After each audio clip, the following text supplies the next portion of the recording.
A group of Bosnian artists plan to turn a former atomic bomb bunker, once the best-kept secret of socialist Yugoslavia, into a vast museum dedicated to the Cold War. A labyrinth of tunnels, dark chambers and heavy steel doors, the atomic war shelter built by Yugoslav leader Josip Broz Tito has hosted art exhibitions since 2011. But now the artists plan something new. "We want to make a museum of the Cold War, a hybrid museum that will be both military and artistic," said Edo Hozic, who has driven efforts to open the shelter to the public. "Once inside, we'll travel through time."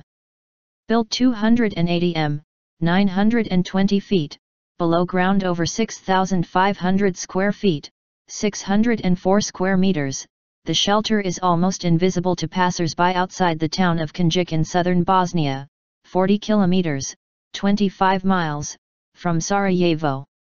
Tito, who led former Yugoslavia from the end of World War II until his death in 1980, exploited the Cold War to balance the country between East and West and build alliances worldwide. The shelter's existence became public when Yugoslavia fell apart in war in the 1990s and it became the military property of independent Bosnia. It has since been turned over to an ammunition factory in Konjic, which wants to use 2 of its storage sites, though the bunker itself is a National Heritage Site.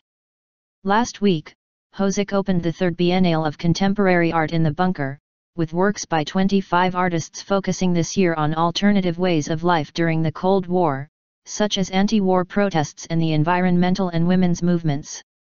One display, The Time Chamber by British artist Delaine L. Bass, featured candles and 1960s music in a chamber turned into a hippie room complete with flower power garments. The artworks cover the period of the Cold War, everything that this bunker slept through during its long isolation, Hozic said. The proposal to create a museum has been submitted to the government, and ministers have given verbal support. Albanian artist Helatin Gjigi said, "I think it's a visionary idea that should be a role model for others."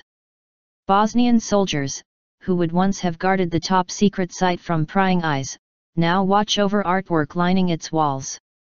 "The project would lose sense if the army was not present," said Sandra Miljevic Hozic, the chief coordinator of the project and Hozic's wife.